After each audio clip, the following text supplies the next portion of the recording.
Ang tinutulay po namin ay walang iba, kundi ang pinakamanithala ng mga pangalaman sa lalawigan ng Batangas upang magbigay ng pagbungat na pananalita.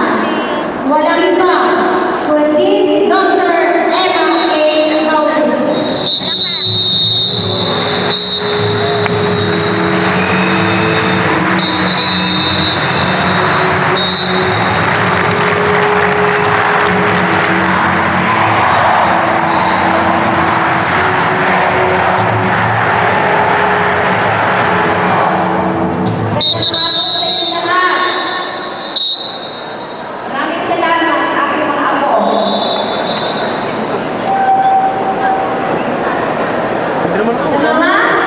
Kasama ko superintendente ng bawat sangay na nangakaupo dito sa harapan.